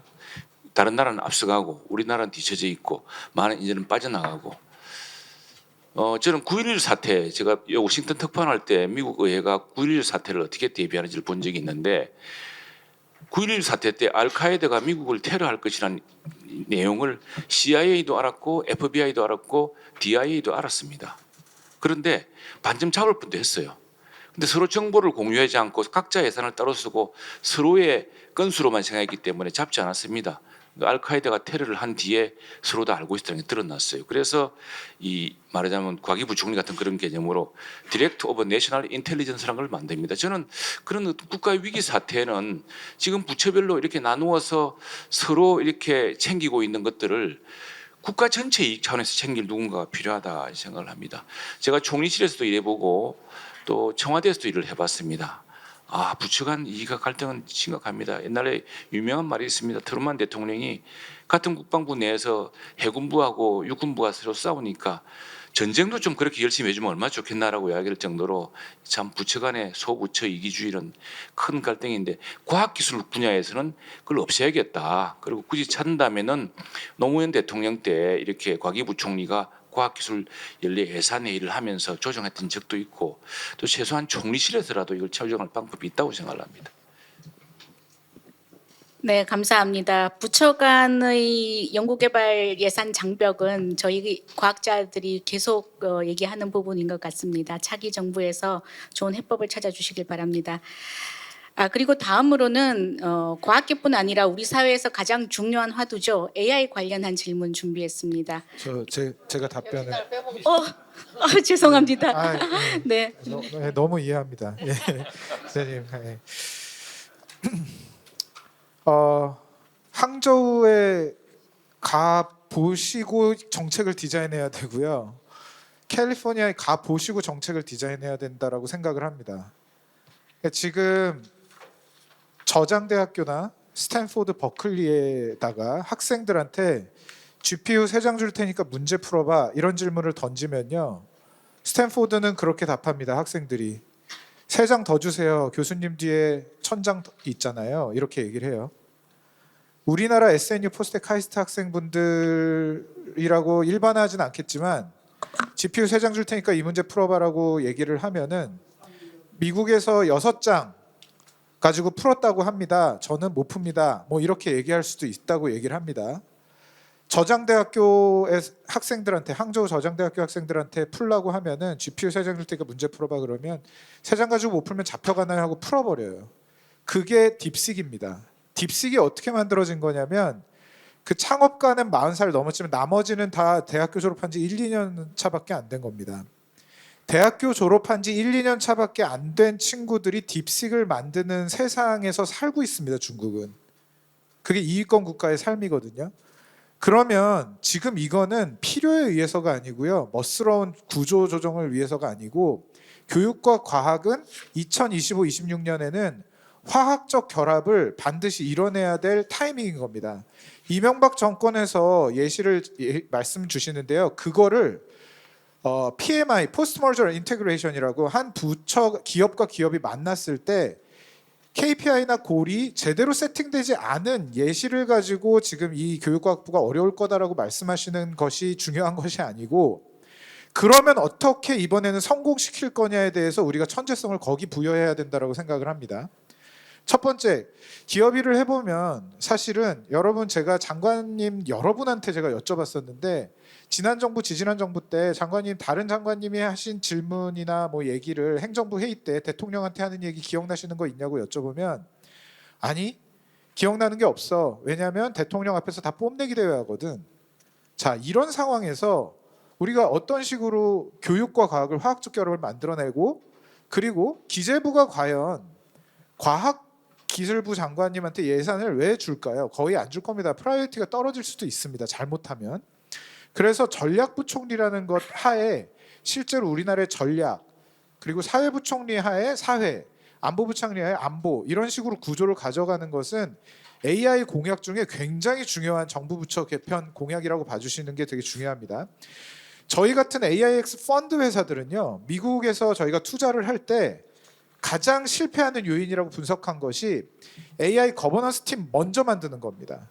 이게 굉장히 위험한 건데요. 그러면 아무도 안 도와줍니다. 우리나라 부처 중에서 AI가 필요 없는 부처가 있나요? AI가 필요 없는 부처 하나만 대보십시오.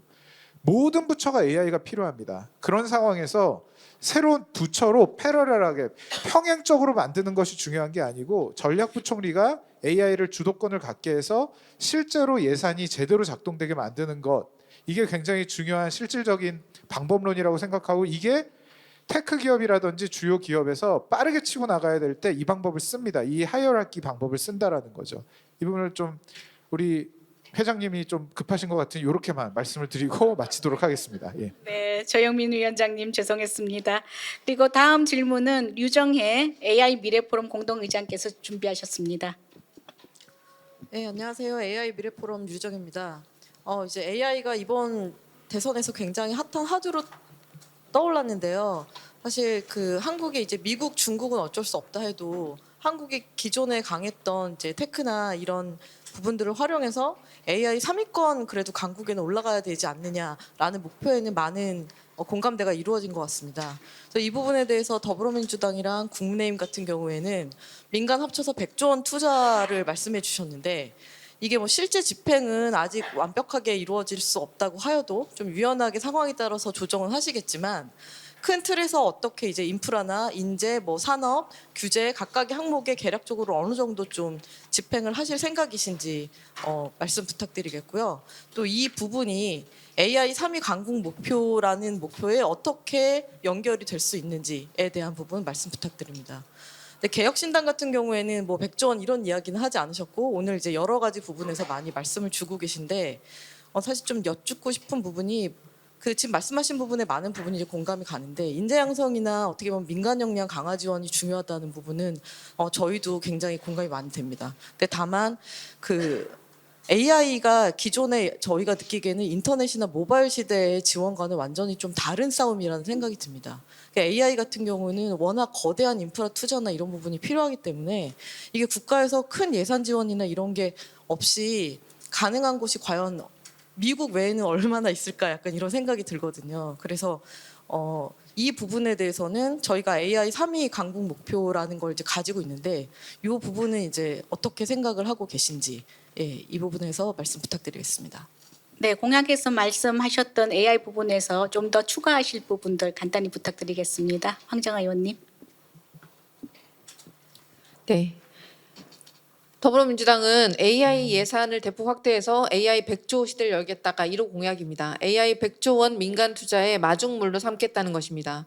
AI 강국의 경쟁자인 프랑스는 마크롱 대통령이 직접 160조 원 투자 발표를 했습니다. EU는 300조, 미국은 700조를 투자하겠다고 합니다. 그리고 일본은 반도체, AI 분야에 2030년까지 공적 자금만 90조 투자하겠다는 계획입니다. 근데 우리나라는 아시겠지만 올해 AI 예산 추경을 포함해도 4조 원 수준에 불과합니다. 우리나라의 AI 민간 투자 규모를 보면 미국의 4분의 1, 그리고 중국의 3분의 1 수준으로 세계 11위권으로 나타났습니다. 고작 4조 원으로 재정이 민간 투자의 마중물 역할을 할 수 있을 것인가? 민간이 크기 위해서라도 정부의 추가적인 지원이 절실한 타이밍입니다. 그래서 미국은 예산만 29조 원, 중국 역시 39조 원에 달하는 투자를 하고 있는데, 경제 규모의 차이 때문에 우리나라가 사실 미국과 중국만큼 우리나라 정부가 투자를 하는 것은 사실상 어려울 수도 있습니다. 그렇지만 최소한 AI 경쟁국인 일본, 프랑스, 영국과 같은 경쟁국보다는 더 많은 예산이 필요합니다. 우리나라의 경제 규모와 국가적 역량을 집중한다면 AI 100조 원 민간 투자 시대에 충분히 가능할 것으로 생각합니다. 정부가 필요한 예산은 정부 재정 지출 구조 조정분, 2025년에서 2030년 동안에 정부 재정 총수입 증가분 등으로 충당 가능하고, 또한 경제가 성장하면 세수도 늘어나면서 선순환이 가능할 것으로 판단합니다. 지금은 AI 기술 패권 시대의 파고를 넘기 위한 위기 대책에 먼저 집중해야 할 때이라고 생각합니다. AI는 아까 말씀하신 것처럼 우리 삶 곳곳 그리고 전 산업의 게임 체인저가 될 것입니다. 지금도 황금 같은 시간이 지금 지나가고 있습니다. 테슬라는 AI로 미래차 시장을 선점했고, 구글은 단백질 구조 예측 AI로 생명과학의 난제를 해결했습니다. 노벨 물리학상 그리고 노벨 화학상의 주인공도 AI였습니다. 현장에서는 골든타임을 놓쳐서는 안 된다는 절박한 호소가 터져 나오고 있습니다. 시간을 허비해서는 안 됩니다. 국가가 나서서 인재, 인프라, 규제 개선 등 공통적으로 사용하는 기반을 구축하고 경부 고속도로와 같은 AI 고속도로를 만들어야 한다는 의견이 많습니다. IMF 위기를 극복하고 IT 강국을 만드셨던 김대중 대통령은 또 어떻게 했습니까? 일단 국가가 필요로 하는 핵심 인프라를 깔아야 합니다. AI의 핵심 자산인 GPU를 5만 개 이상 신속하게 확보해야 합니다. AI 시대의 쌀이자 연료인 데이터 확보도 필요합니다. 개별 기업들이 이를 발굴하고 개발하기가 매우 어렵기 때문에 정부가 나서서 양질의 데이터를 제공해 줄 수 있어야 합니다. 그리고 인프라, 대동맥을 구축하고 성장을 위한 혈류가 흐르게 해야 합니다. LLM을 통해서 생성형 AI는 추격전을 통해 뒤처지지 않게 하고 HBM과 NPU 같은 우리나라가 글로벌 경쟁력을 가지고 있는 AI 반도체 칩 기술은 그 누구도 넘볼 수 없는 제2의 반도체 신화를 그릴 수 있도록 우리가 적극 지원해야 합니다.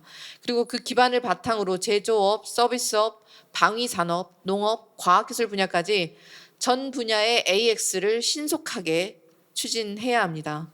중장기적 시야에서 세계 수준의 AI 원천 기술을 확보해야 하는데 결국 사람이 답입니다. 사람의 지능이 없으면 인공지능도 없습니다. 인재 육성과 글로벌 인재 확보 적극 추진해 나가겠습니다. 지금 상황에서 현 시점에서 무 자르듯이 비율을 정하는 것은 오히려 이제 막 발화하고 있는 AI 강국의 씨앗의 유연성을 해치는 꼴이 될 수도 있습니다. 무엇이 AI 기술의 빅뱅을 일으킬지 지금 모르는 상황에서 특정 기술의 비중을 지금 당장 정하는 것보다는 기업과 산업과 학계가 바라시는 대로 든든한 투자자, 강력한 뒷배가 되는 것이 국가의 역할이라고 생각합니다. 국가가 총론적인 방향성과 의지와 비전을 제시하고 보여주면 결국 그 내용물은 민간과 함께 컨텐츠를 채워나갈 수 있다고 생각합니다. 그렇기 때문에 여러 방안들은 전 국가 단위에서 조율하고 논의할 수 있는 거버넌스가 매우 중요합니다. 프랑스, 미국처럼 우리도 대통령이 직접 나서야 합니다. 국가인공지능위원회 그래서 역할을 강화하고 대통령이 직접 챙겨야 글로벌 탑급 AI 강국을 만들 수 있습니다. 더불어민주당은 그렇게 하겠습니다. 네, 이상입니다. 네, 감사합니다. 최영두 의원님 부탁드립니다. 예, 아마 우리가 2016년에 AI 혁명을 먼저 시작했다면 지금 AI G3가 아니라 AI 원톱이 됐을 것입니다. 유발 하라리의 최근 신간 넥서스에 보면 참 인상적인 대목이 나옵니다. AI 혁명의 유레카의 순간은 2016년 봄 서울에서 일어났습니다. 알파고와 이 제도의 대국이었습니다. 그때 이걸 보고 깜짝 놀란 사람은 중국의 시진핑이었습니다. 바둑이라는 동양의 최고 전략 무기를 인공지능이 이기는구나. 큰일 났구나. 트럼프도 깨닫습니다. 그런데 우리나라 지도자들은 탄핵과 정쟁으로 밤을 지새습니다.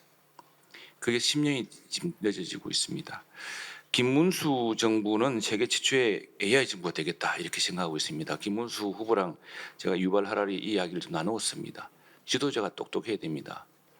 지도자가 탐욕이 많고 자기들 사법적 걸 처리하려고 정치를 무기로 사용하면은 나라가 이 꼴이 됩니다. 이야기했습니다. 무엇보다 공공부문 AI 진화를 위한 목표가 전략 과제를 수립하겠습니다. 그리고 우리가 AI G3 강국의 가능성이 있느냐? 큰 투자 규모, 국가 전체의 자원을 몽땅 쏟아붓고 인재를 마음대로 통제하는 중국 같은 사회가 아닙니다. 우리는 불가능합니다. 미국처럼 그런 큰 규모의 나라도 아닙니다. 그러나 근데 여전히 가능한 것은 우리는 반도체가 있기 때문입니다. 삼성 반도체에서 시작해서 또 SK 하이닉스, HBM까지 이건 정말 우리가 더 격차를 확대하고 지켜야 될 부분이고 또 하면 우수한 인재가 있습니다. 그다음에 우리 데이터를 많이 만들어야 됩니다.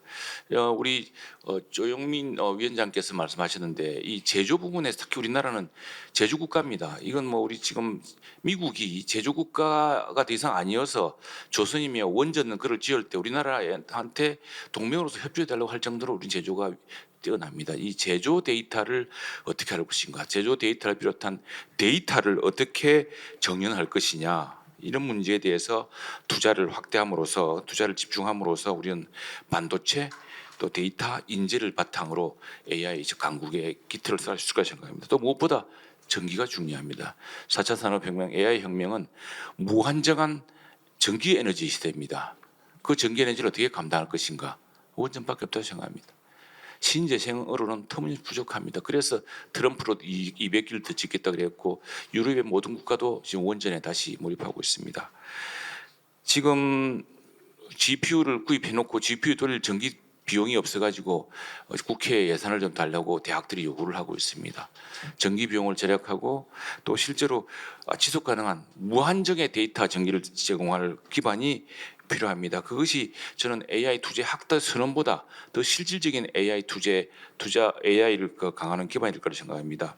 물론 공동 출자 펀드도 지금 민주당처럼 저희도 100조 원 규모로 상장하고 있습니다.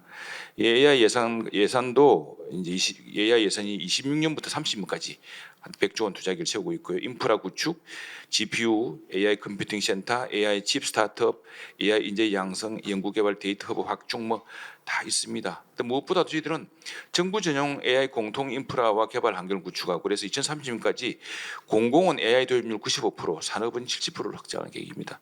무엇보다도 국회에서 반대가 심해서 지금 도입 지지로 좌절된 AI 디지털 교과서로 우리 학생들의 교육 혁명을 이끌어야 되겠습니다. 1:1 맞춤 교육으로. 그리고 또 AI에 기반한 질병 예측 진단, 맞춤형 치료를 통해서 정말 우리나라가 AI를 제일 잘 활용하는 나라를 만들겠습니다. 예산도 적정하게 확보해 나가면서 그것보다 중요한 인프라 기반 그리고 정책 의지 이걸 통해서 AI 100조 예산에 더 버금가는 더 강력한 의지로서 실질적인 투자 확대를 이루어 나가도록 하겠습니다. 네, 감사합니다. 조영민 위원장님 부탁드립니다. 네, 감사합니다, 회장님. 그 하나 류정혜 의장님 어떻게 답이 잘 되고 있나요? 네, 자, 그 보시면 메타라는 회사가 GPU를 몇 장 갖고 있냐면 지금 35만 장 갖고 있습니다. 그리고 GPT를 만드는데 MS가 오픈AI와 함께 GPT를 만드는데 10만 장에서 15만 장 정도 들어갑니다. 자, 그러면 지금 우리가 100조를 투자하고 5만 장 그리고 뭐 양당에서 얘기하시는 방법론을 가지고 G3가 된다. 한번 잘 보셔야 되는 겁니다. 그리고 우리의 투자가 지금 민간 투자가 적은 이유는 어디에 있냐면 다 우리나라 이과생들 중에서 공부 제일 잘하는 친구들이 어디로 가는지 혹시 아시나요? 우리나라 이과생들에서 공부 제일 잘하는 친구들은 의대가 아니고요. 미국 공대 갑니다. 그리고 의대 가고요. 그 다음에 우리나라 공대 갑니다. 그런 상황이 있다라는 거 하나 말씀드리고 우리 의장님 질문 중에서 정부 지원 없이 AI 역량 강화가 가능할지라는 부분에 대해서 개혁신당에 질문 주셨는데 여러분들 다 느끼시겠지만 정부가 지원이고 뭐고 간에 그거 필요 없고 제도나 빨리 개선했으면 좋겠다라는 얘기 우리 거의 지금 10수년째 하고 있습니다. 자, 데이터 특구라는 것은 무엇이냐면 저는 구글에서 8년 동안 근무를 하면서 제 동료가 의사결정하는 과정을 제대로 보고 있었습니다. 왜 싱가포르에 데이터 센터를 짓냐면 우리나라는 첫 번째 법인세, 그래서 지사만 여는 겁니다. 그 두 번째 공대생이 많은 곳에 데이터 센터를 지어달라는 요청을 했습니다. 그리고 또 하나는 케이블 랜딩 스테이션이라고 해서 육양국이라는 게 있습니다. 우리나라의 자랑스러운 LS 전선이 만드는 광 케이블이 실제로 들어오는 지역에 데이터 센터가 지어져야 된다는 점. 그리고 국정감사 때 유튜브 데이터 까라고 좀 하지 좀 말아라. 이런 데이터 특구가 만들어지면 메타나 아마존이나 구글의 데이터 센터가 우리나라에 몇십만 장 들고 들어오게 되는 겁니다. 자, 이게 여러분 구글의 데이터 센터가 아리백을 달성했다라고 해서 재생에너지로 그게 돌아간다라고 생각을 하시면 지난번 TV 토론에도 느끼셨겠지만 재생에너지로 돌아가는 것이 아니고 이거 JTBC 기자분 제가 알게 되면은 정말 저한테 꼭 신고해 주십시오. 잘못하는 것이 재생에너지로 돌아가는 게 아닙니다. 제너레이션은 아리백이라는 것은 어떤 우리 이재명 후보님께서 잘못 착각하셨는데 재생에너지를 구매하는 겁니다. 구글 데이터 센터에서 대부분 원전이라든지 지금 현재 파워풀하게 돌아갈 수 있는 에너지를 사용할 수밖에 없습니다. 다만 라이센스를 구매를 해서 아리백을 맞추는 것을 하고 있는 겁니다. 그거를 정확하게 모르고 전라도에 데이터 센터를 짓겠다라고 하면은요 어떤 일이 벌어지냐면 전라도에 데이터 센터가 지어지면 거기는 비어 있는 상가 개발한 것처럼 작동이 될 겁니다. 그래서 실제로 정말 데이터 센터 지역이라든지 이런 위치를 현실감 있게 투자를 해야 되는 부분이 있고요. 최영도 의원님께서도 강조해 주셨지만 버티컬 머신러닝, 여러분 팔란티어라는 회사 들어보셨을 겁니다. 팔란티어라는 회사는 제조업이라든지 특정 비즈니스 모델에서 AIX를 만들어가고 있는 회사인데요. 거기 아시아 브랜치의 25%의 지분을 우리나라의 자랑스러운 HD 현대가 가지고 있습니다. 이렇게 민과 관과 글로벌의 투자 없이, 우리나라가 화학적 결합 없이, 그리고 그거에 대한 청사진 없이 우리나라 그냥 라지 랭귀지 모델을 만들어 보자. 5만 장 가지고 뭘 만들 수 있을지 모르겠지만 한번 5만 장 만들어 보자. 이런 식의 접근을 가지고는 사실은 불필요한 시간 비용이 소요될 수가 있다라는 점을 명확하게 말씀드리고 싶고, 그래서 의장님께 이렇게 답변을 드려봤습니다. 네. 네, 감사합니다. 조금 시간이 지체되고 있어서 죄송합니다만 고재원 매일경제신문 기자께서 이제 아마 마지막 패널 질문일 것 같은데 가장 궁금한 거 한 가지 질문 주십시오. 네, 바로 질의 드리겠습니다. 지금 국가인공지능위원회가 국가인공지능 정책 전반을 이제 진두 지휘하는 컨트롤 타워 역할을 하고 있는데요. 지난해 9월에 출범해서 설립된 지 얼마 되지 않았는데 AI에 대한 투자하고 더불어서 거버넌스는 좀 어떻게 구조화하실 생각인지 궁금합니다. AI 정책 보좌관 신설 등의 말씀도 주셨는데요. 국가 AI 위원회 재편 및 개편을 포함해 구체적으로 전체적인 그림이 어떻게 그리고 계신지 궁금합니다. 네, 황정아 의원님 부탁드리겠습니다.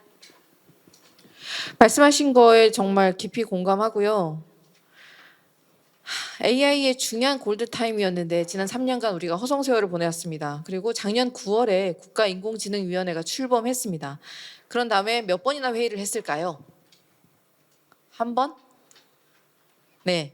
대통령의 관심사가 아니었기 때문이죠. 대통령의 관심에서 완전히 뒷전이었기 때문인데 12.3 내란 전에 9월 출범하면서 단 한 번의 전체 회의가 있었고요. 그리고 12.3 내란 이후에 제대로 된 회의가 올해 2월 딱 한 번 있었습니다.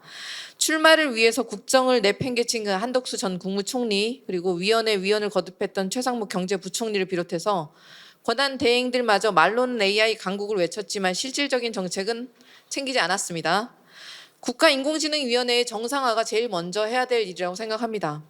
그래서 AI 강국을 위한 첫 번째 로드맵, 그 첫 번째는 AI 강국 국가인공지능위원회의 역할, 그리고 기능, 그 위상을 원래대로 되돌려 놓겠다라는 것이고요. 이재명 후보가 직접 챙기겠습니다. 이재명 후보는 대통령이 직접 AI 정책을 챙기겠다고 공약하셨습니다. 유명무실했던 대통령 직속기구 국가인공지능위원회를 일단은 내실 있게 강화해서 본격적인 KAI 시대를 다지겠습니다. 그리고 기술자, 연구자, 투자 기업과 정부의 협력을 대통령인 위원장이 직접 살피는 일을 할 수 있는, 일을 제대로 하는 명실상부한 제대로 된 AI 컨트롤 타워 기구로 재편해 나가겠습니다. 대통령실에 AI 정책 수석, 즉 국가 최고 인공지능 책임자 CAIO를 두어서 범국가적 인공지능 대전환 전략을 제대로 수립하고 속도감 있게 추진해 나가겠습니다. 네, 일을 할 수 있는 의지가 제일 중요하다고 보이고요. 그렇게 추진하겠습니다. 네, 이상입니다. 네, 최영도 의원님 부탁드립니다. 예, 저는 우리 AI 거버넌스, 과학기술 거버넌스 이야기하면서 제일 부끄럽고 사실 송구한 것이 국회입니다.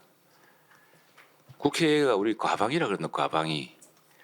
나 이거 굉장히 이름에 불만이 많습니다. 과학기술정보방송통신 5개 주장에 하나의 방송인데 우리 국회 다수당, 절대적 다수당이 방송에 너무 관심이 많으세요.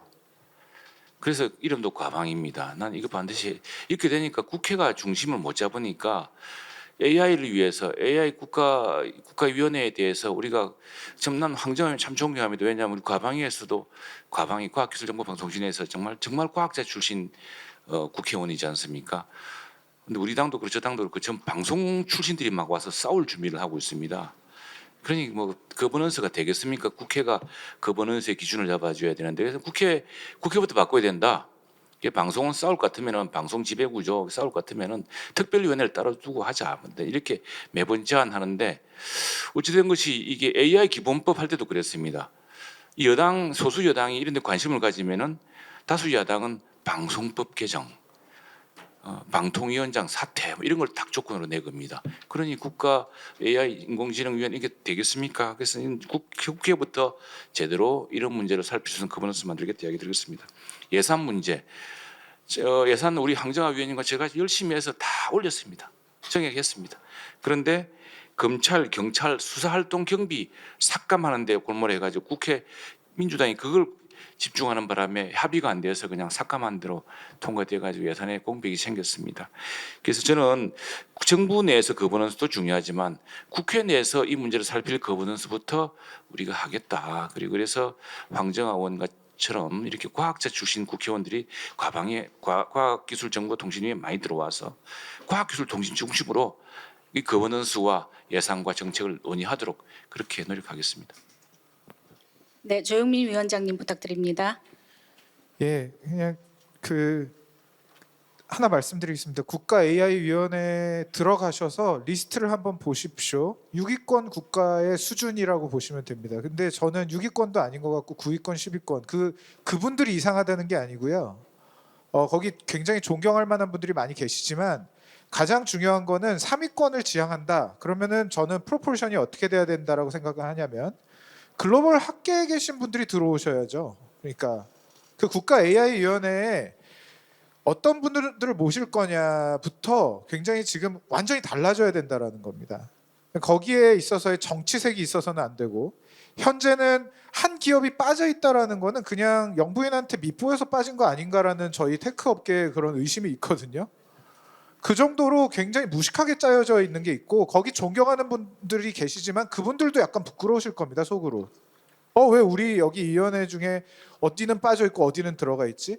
이런 부분들을 봤을 때 글로벌 학계 그리고 해외 한인 개발자 애국심이 있는 인터뷰를 통해서 예를 들어서 이준석 정부가 국가 AI 위원회를 만든다면 여기 황정화 의원님, 최영두 의원님 같은 분들 모시고 아마 인터뷰를 다닐 것 같습니다. 그리고 한인 개발자 그리고 구성원의 최소 비율을 이런 식으로 가져가야 누가 봐도 전 세계에서 봤을 때도 국가 AI 위원회의 수준이 3위권 국가구나 2위권 국가구나라는 걸 느낄 수 있는 수준으로 만드는 게 첫 번째 스텝이라고 생각을 합니다. 네, 알겠습니다. 거의 토론 시간이 마감이 돼서요. 팔로우에서 한 분 정도만 질문을 받을 수 있을 것 같습니다. 여러분들이 많이 하시지만 기초과학협의체에서 얘기하신 유인권 교수님 말씀하시겠습니까? 네, 반갑습니다. 오래 기다렸습니다. 저는 부산대 물리학과 교수, 아까 현장 과학자 얘기하셨는데 저는 우주 최초를 연구하는 스위스의 인류 최대 가속기랑 일을 하고 있는 물리학자입니다. 거기서 월드 와이드 웹이 나왔고요. 세계 최대의 데이터를 만들고 있습니다. 무척 죄송하지만 여기 지금 다들 앉아 계시고 오늘 제목이 과학보건의료 공약 토론회인데 저는 여기서 지금 기술 비즈니스 보건의료 공약 토론회를 보고 있는 것 같습니다. 죄송하지만 과학이 하나도 없습니다. 기술만 있습니다. 과학과 기술을 우린 늘 붙여 쓰고 있고 헌법에서도 이게 잘못되어 있다는 걸 아마 아실 겁니다. 그런데 과학은 돈을 지식으로 만드는 거고요. 기술은 지식을 돈으로 만드는 겁니다. 그 두 개가 같이 돌아가야 생태계가 조성됩니다. 그런데 우리나라는 어쩐지 그게 짬뽕이 돼 있어서 이것도 저것도 안 되는 것 같습니다. 뒤집어 얘기하면 무척 죄송하지만 세 당의 공약이 다 대단히 실망스럽고요. 과학이 하나도 없습니다. 어쩌면 AI 불을 만드시지 그래요? 선진국들이 AI 왜 어떻게 그렇게 갔습니까? AI 반도체 양자를 얘기하면서 전국에 물리학과가 없어지고 있다는 건 아십니까? AI 그 나라들은 미리부터 기초과학이 아주 튼튼하게 돼 있습니다. 지금도 AI를 하려면 수학과 물리학과로 사람들이 몰립니다. 우리나라는 지금 AI 학과를 만들어서 얼마 없으면 없어질지 모릅니다. 이게 지금 우리나라의 현실입니다. 그래서 저는 질문과 요청이 있는데요. 우선 과학과 기술을 제가 지금 한국 물리학회 정책 부회장을 맡고 있고 기초과학학회 협의체, 수학회, 물리학회, 화학회, 생물과학협회, 한국지구과학연합회, 통계학회, 그리고 전국 자연과학대학 학장협의회 대표로 지금 이 질문을 와 있습니다. 지금 이분들은 저랑 같은 심정으로 굉장히 안타깝게 이 상황을 보고 있습니다. 그래서 첫 번째는 제가 두 가지를 여쭙고 싶은데요. 첫 번째는 과학과 기술에 대해서 방금 말씀드린 대로 두 개가 굉장히 다른데 투 트랙으로 아예 정책 자체를, 지금 말씀하신 기술 필요하죠. 나라에 새로운 기술 비즈니스 창출해야죠. 근데 과학이 없이는 다 사상 누각이라는 것을 말씀드리고 싶고, 그래서 과학 정책과 기술 정책을 제발 투 트랙으로 개발해 주십사. 그에 대해서 어떻게 생각하시는지 여쭙고 싶고, 첫째. 두 번째, 아까 황정화 의원님께서 사람 중심, 그렇죠. 사람 없이는 아무것도 할 수 없습니다. 과학자야말로 AI를 쓸 수 없습니다. 자, 이 과학자들이 지금 연구실을 떠나고 있습니다. 연구실을 문 닫고 있습니다. 왜냐? 지금 윤석열 정부에서 R&D 삭감했다가 다시 복구한다고 하는데 그 돈이 전부 특별한 이런 전략 기술에만 다 가 있습니다. 연구실에 지금 과제 수가 없어서 연구자들은 늘고 있는데 지금 3분의 1, 4분의 1, 지금 70% 이상의 연구실이 문을 닫게 생겼습니다. 당장 과제 수부터 증가시켜야 됩니다. 기초과학연구실을 살릴 대책을 부탁드립니다. 이상입니다.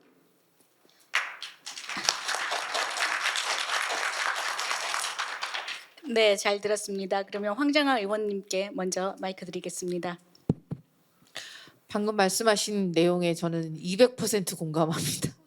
예, 아시고 계시겠지만 저도 물리학과 출신이고요. 네, 그래서 아까 처음에 제가 모두 말씀드렸던 것처럼 과학자들한테 제일 중요한 게 안정적이고 지속 가능한 예산 확보라고 제가 말씀드렸고, 그리고 기초 원천 연구의 중요성을 제가 모두에 말씀드렸습니다. 안정적인 기초 연구 R&D 투자가 무엇보다 중요하다는 것은 저는 누구보다 공감하고요. 그리고 R&D 예산 폭거에 지난해 개인 기초 연구 과제가 1년에 고작 1년 안에 1년 만에 3,000개가 없어졌습니다.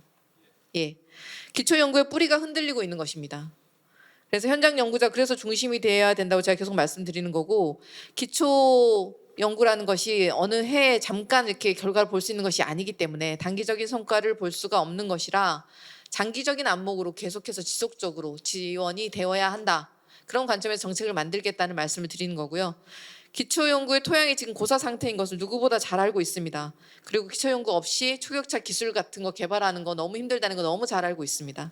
그래서 대한민국의 미래를 위해서라도 안정적이고 지속적인 기초 원천 R&D 투자 계속해서 늘려나가고, R&D 예산 확대가 이루어진다면 원천적으로는 가장 큰 게는 아주 굳건한 예산이라는 예산 확보가 제일 먼저 돼야 된다고 생각합니다. 예산이라는 파일을 키우는 일이 먼저 있어야만 하고, 그걸 안정적으로 확보하는 일이 최우선 되어야 하고, 그 안에 분배의 문제를 논의할 수가 있겠죠. 그래서 R&D 예산 확대가 먼저 이루어지면 기초과학 생태계 복원을 위한, 그러니까 윤석열 정권 3년 동안에 무너질 대로 무너진 기초 원천 연구 생태계 복원을 위해서 최선을 다할 거예요. 그리고 과제, 개인 기초 과제들, 연구자단의 개인 기초 과제들도 다시 한번 회복할 수 있도록 노력하겠습니다. 연구과제 증가도 함께 이루어질 것이라고 기대합니다. 네, 이상입니다. 네, 감사합니다. 최영도 의원님 부탁드립니다. 네, 우리 교수님, 회장님 말씀에 전적으로 공감합니다. 정말 통감합니다. 그런 논의를 우리 과방에서 과학기술도, 제가 사실은 그 소위원장이어서 이 문제에 대해서 특별히 더 주목하고 그 연구 과제 수를 늘리는 데 대해서도 더욱 주목해서 열심히 하겠습니다. 기초과학 연구 예산은 정액이 정말 필요합니다. 그 점에 공감하고 있습니다. 그리고 연구 환경을 개선하기 위해서 기초 연구 행정 절차를 더 간소화하겠습니다. 그래서 이 연구자들이 행정 부담 때문에 많은 그 연구 몰입을 못하는 그런 문제를 해소하겠습니다. 더욱 자주 듣겠습니다. 예. 네, 조영민 위원장님 부탁드립니다. 네, 만족하셨지 않으실 것 같아서요. 지금 이두 분의 답변 또 비슷한 얘기여서 제가 하나 말씀드리면, 제가 구글에서 근무할 때 인터뷰를 볼 때 컴퓨터 사이언스 친구들하고 면접을 볼 때요, 제가 2016년에는 그 친구들을 모시면서 인터뷰를 받습니다. 제발 우리 회사 와주세요. 2023년 4년 때는 제가 인터뷰를 볼 때 수학, 물리학과 학생들을 모시면서 인터뷰를 받습니다. 왜냐하면 기초과학이 가장 중요합니다. AI에서. 그래서 저희 후보는 이 부분을 저랑 굉장히 오랫동안 소통해 왔고 국가 예산을 늘리는 것뿐만 아니고요. 국가 예산안에서 우리 후보가 얘기한 부분은 미국의 기초과학 수준을 교수님께서 더 잘 아시겠지만 R&D 예산 중에서 선진국은 15%를 기초과학에 넣습니다.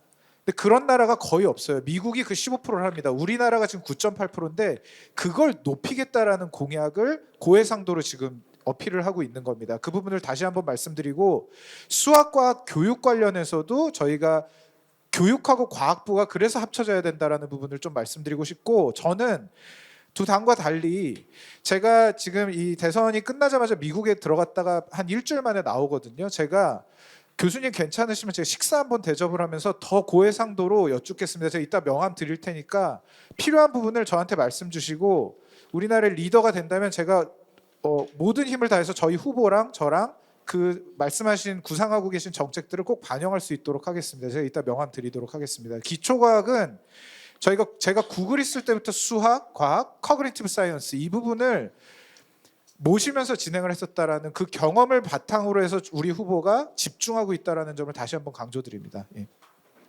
네, 말씀 감사합니다. 식사 신청까지 해주시고요. 네. 네, 일주일 후면 이제 21대 대통령이 탄생하게 되겠죠. 오늘 논의한 내용이 차기 정부와 또 각 당의 과학기술 정책의 발전적 방향을 제시했기를 바랍니다. 오늘 세션 1에 함께해 주신 참석자 여러분, 특히 플로어에 계신 여러분 질문 많이 받지 못해서 죄송합니다. 감사합니다.